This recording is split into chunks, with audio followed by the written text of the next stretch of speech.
aucun moment un forum n'est arrivé à dégager un consensus national sur des questions de grande importance. Et généralement, que ce soit par des marbres 1, 2, sans citer comme ça, c'est les intérêts de quelques personnes qui priment toujours sur la nation.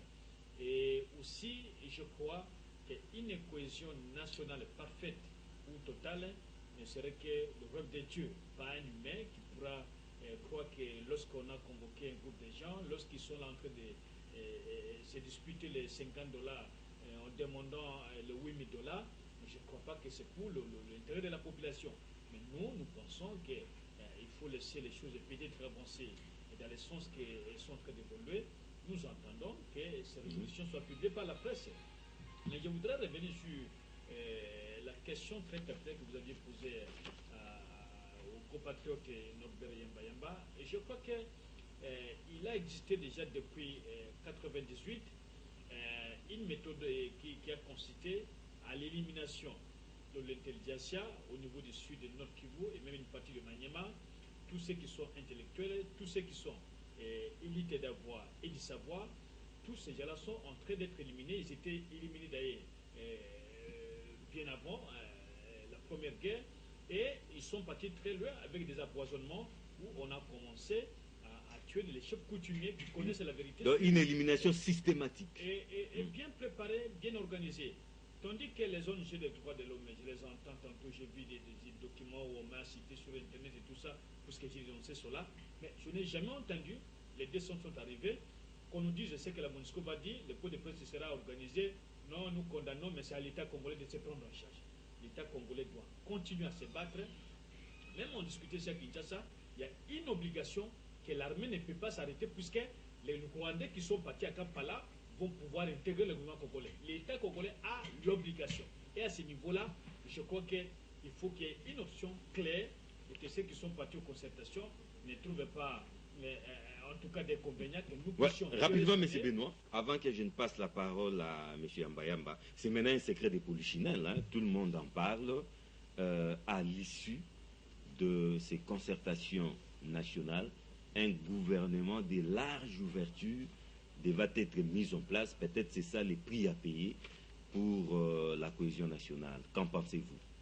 Oui, j'ai deux points de vue diamétralement opposés. Et je rappelle que vous êtes de la majorité présidentielle. J'assume tout ce que je suis en train de parler. Et membre du PPRD. Certainement. Personne ne pourrait me le contester. Et je crois que j'ai deux points de vue diamétralement opposés. Le premier, c'est que, je l'ai dit déjà dans ma première partie de l'intervention, une cohésion parfaite ou correcte ne sera que le rêve de Dieu.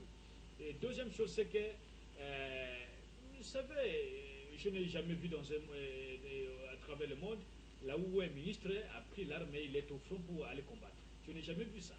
C'est ici au Congo, on croit que pour qu'il y ait une cohésion, tous ceux qui veulent le raccourci, tous ceux qui ont perdu les élections en 2006, tous ceux qui ont perdu en 2011, tous, j'ai vu certains même là au podium, là, des co-animateurs en train de parler, c'est comme s'ils parlent du Congo, parce qu'ils ont un passé. La majorité sont passés par des rébellions, notamment les Mobutistes, comme les raccourcis. C'est un tel forum qui les intéresse pour revenir aux affaires. Un deuxième groupe, c'est le groupe que j'ai parlé qui a perdu les élections, et ce groupe-là, il faut absolument revenir aux affaires. Malgré tout ce qu'ils ont eu comme immeuble, tout ce qu'ils ont eu comme parcelle, c'est comme si cela ne suffisait pas. Il faudrait absolument revenir. Mais qu'est-ce qui manque qu'en se privant des intérêts privés ou particuliers qu'on a, on aille défendre la République. S'il faudrait que tous, j'aurais souhaité qu'il y ait une résolution demandant que tous ceux qui sont concertateurs prennent l'arme et se retrouvent à Goma pour combattre contre le Rwanda. Une telle résolution ne sera jamais adoptée. Et je crois que chacun va dire, il a ses nombreuses épouses, peut-être de 5, 6, 7, 8, chacun va dire, bon, mais j'ai mes enfants qui sont à Londres, Paris et Washington, et alors, et on se manque de qui? On se manque de petits citoyens, les gens-là qui n'ont pas la possibilité de communiquer, de dire ce que nous disons. Et généralement, j'ai entendu... Donc, vous n'êtes pas d'avis qu'il y ait un tel gouvernement? Soyez un peu bref, hein. Monsieur Yamba doit aussi parler. Même si ce gouvernement était de l'âge national, est-ce qu'on aurait un gouvernement de 200 ministres? On aurait un gouvernement de 750 personnes ou 1000 personnes qui sont dans l'Assemblée nationale en train de séjourner aujourd'hui? Je crois que c'est absolument impossible. Et avec quel budget? Puisque nous nous battons pour reconstruire Non, les gouvernements de large ouverture, c'est-à-dire on va prendre quelques individualités battant pavillon opposition pour les intégrer dans les gouvernements. Oui, mais je vous dis que large union nationale sous-entend que le gouvernement doit être gros. Mais avec quel agent si nous avons un gouvernement... Merci, monsieur Yolama. Je comprends que vous n'êtes pas du tout... vous ne partagez pas cet avis, selon lequel un gouvernement d'ouverture doit être mis en place. Monsieur Norbert Yamba, qu'en pensez-vous? C'est ça la question. 15 jours plus 5, arrivé à la fin, mais nous attendons de plus en plus des voix qui s'élèvent. Tout est parti avec, ce n'est pas n'importe qui, l'un les présidents du Sénat, membre du Présidium, qui l'avait relevé à la presse, mais c'est comme si l'idée a fait son bonhomme de chemin, et il y a une certaine unanimité à ces sujets qu'un gouvernement de large ouverture devait être mis en place juste après ces forums. Qu'en pensez-vous? Mais avant de répondre à cette question, je voudrais quand même apaiser Benoît lorsqu'il dit que, paraphrasant naturellement, le sert un coup, qu'il n'y a jamais eu parfait consensus. Oui, il parle de parfait parce que le parfait n'existait pas. La perfection n'est pas de ce monde. Mais il est vrai que chaque fois que les gens discutent, lorsque les gens sont honnêtes, lorsqu'ils mettent en place un format qui leur permettent véritablement de dégonfler les conflits, ils arrivent toujours à un minimum de consensus. Lorsqu'on regarde tout ce qui s'est passé lors de la conférence de l'Uranium, Tananarive, conférence nationale, j'allais dire Sun City, etc. Donc, il y a toujours quelque chose de gagné. Il y a toujours quelque chose de gagné, donc on ne peut pas sous-estimer cela. Mais parce que les gens partent avec des thèses radicales, de dire, bon, rien n'en sortira, et donc on fait n'importe quoi pour organiser, n'est-ce pas, des forums qui auraient pu donner la possibilité à notre peuple de décoller. Lorsque vous regardez la configuration de ce forum, vous allez voir qu'un groupe de personnes... Plus de 700 délégués. Hein. Plus de 700 délégués, ouais. On était même au-delà de 1500. Mais donc 70%, c'est la majorité. Je connais même des collègues qui étaient à un moment donné à la société civile et qui sont devenus des cadres des partis politiques, mais qui participent aux concertations comme ils sont de la majorité, bien entendu, comme membres de la société civile. C'est la honte, le ridicule ne tue pas. J'ai dit, ben, écoutez, on veut quoi? Pourquoi on doit toujours nous ridiculiser comme ça? Pourquoi on doit donner l'impression que les Congolais est né d'une incapacité congénitale? Pourquoi on doit montrer que le ridicule ne tue pas au Congo? Pourquoi tout cela? Pour qu'on dise, mais écoutez, bon, ce sont des gens, ils sont habitués à la danse, à la chanson, etc. Donc, n'importe comment, n'importe quand. Et ils sont très favorables lorsqu'il y a les jeux d'intérêt. Bon, écoutez, on peut bien organiser les choses. Et on peut bien avoir des résultats. Pas des résultats parfaits, mais des résultats qui permettent véritablement de booster le cheminement. Aujourd'hui, tel n'est pas le cas. Parce que lorsqu'on est parti aux concertations, il fallait se poser la question de savoir pourquoi il y a une rupture de la cohésion nationale. Qui sont véritablement en conflit? Qu'est-ce qui manque pour ressouder les coudes? Et il est très clair que cela est parti des élections de 2011, où il y a eu fracture et fractionnement de notre peuple, au travers des opinions qui se sont exprimées. Vous avez d'une part la majorité, vous avez de l'autre côté la partie, l'opposition, qui est incarnée par tout ce qui n'est pas moindre, etc. 32% si l'on tient compte de la magouille, de la CENI, etc. Et lorsque vous prenez Caméré, 7%, et on vous dit que ni Tshisekedi, ni Caméré ne font pas partie de ces concertations. Alors vous voulez vous réconcilier avec qui, finalement, à l'intérieur? Avec Kengo? C'est avec qui on va se réconcilier? Et vous considérez que ces choses sont normales? Non, mais, laissez-moi parler. Non, mais oui, c'est vrai, vous avez la parole. Mais il ne faut pas ramener ou simplifier les Congos à des individualités. Non. Vous parlez de Tshisekedi, Caméré. Ouais. Moi, je suis un personnage. Ce sont des opinions. J'identifie ces opinions par rapport aux individus qui incarnent ces opinions. C'est cela. Et je vous dis qu'il y a 32%, il y a 7%. C'est très important. Et donc, si ces gens-là... Non, mais il y a quelques membres de l'UDPS qui ont participé à ces concertations. Attention.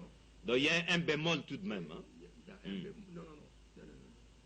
Lorsqu'on est parti lorsqu'on fait partie d'un parti politique, lorsqu'on prend une décision, je crois qu'on adhère à ce qu'est le parti politique, on est resté solidaire, on ne peut pas faire le contraire. Lorsqu'on quitte la décision du parti politique, on ne fait plus partie de ce parti politique. C'est très important. Et on a connu dans notre pays des personnes qui ont des étiquettes et qui font semblant d'aller chercher leurs propres intérêts et qui remettent en question la dynamique de leur parti politique. Il ne faut pas dire qu'il y a eu déjà de l'IDPS là. C'est très important. Il y a eu des personnes qui étaient à l'IDPS et qui ont adhéré et qui veulent signer leur fiche d'adhésion pour entrer dans la majorité. C'est très important et cela soit précisé. Il y en a le mutantis mutandis pour la société civile. Il y a des personnes qui ont entendu la déclaration du président, du coprésident du président, et qui a annoncé qu'il y aurait un gouvernement d'union nationale au moment où le forum n'avait même pas encore commencé, etc. Et tout le monde s'est mobilisé. J'ai vu des associations qui n'ont jamais existé, qui n'ont plus jamais existé, et qui se sont retrouvées au forum. J'ai vu des partis politiques qui étaient encore inexistants, qui se sont retrouvés. J'ai vu des chefs coutumiers qui ont fait des années ici, etc., qui se sont retrouvés. Donc, ce n'est pas un truc qui dégonfle la tension, ce n'est pas un truc qui dégonfle les frustrations, mais c'est un truc qui visiblement positionne les gens pour se positionner davantage en termes d'avantages. C'est très important et cela ne va véritablement pas nous permettre d'avancer.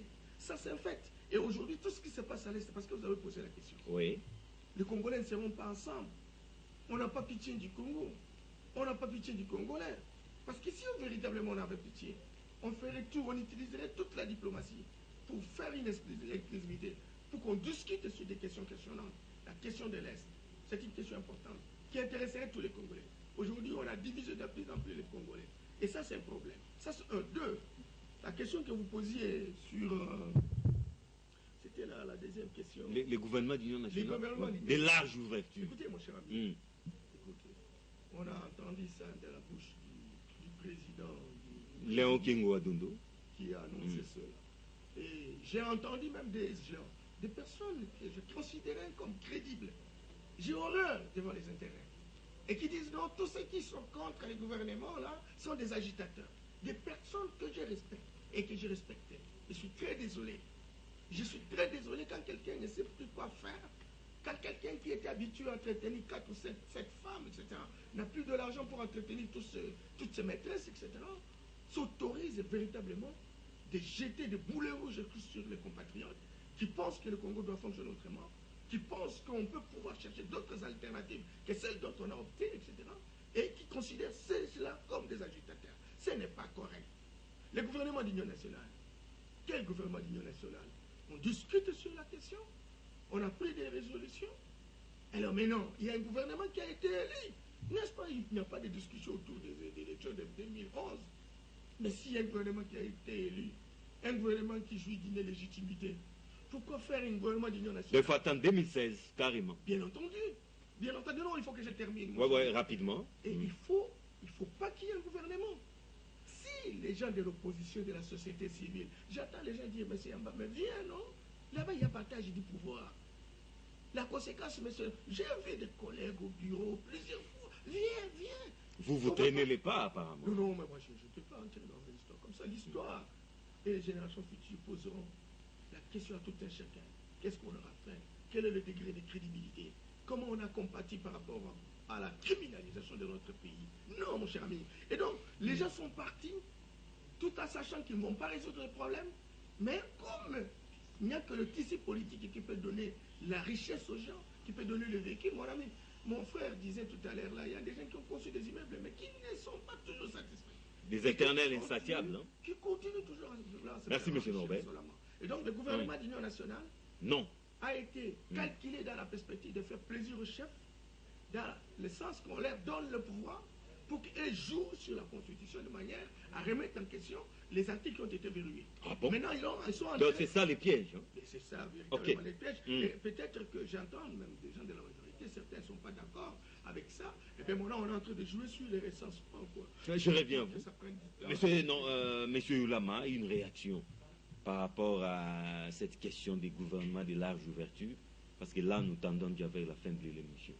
Bon, la première réaction, c'est d'abord de faire voir à mon frère et notre frère Yamba qu'on ne peut pas tout de suite réduire la crise actuelle pour le manque de cohésion aux élections de 2011, puisque s'il y a eu d'abord l'entrée de l'APDC au Congo, c'est simplement puisque le pays n'avait plus de cohésion, parce qu'on a chanté dans la JMP de Mobutu, on a dansé la danse à l'éternel et immortel Mobutu, et tout ce qu'on a fait, c'est cela qui créait ce qu'on peut qualifier de semblant de cohésion nationale.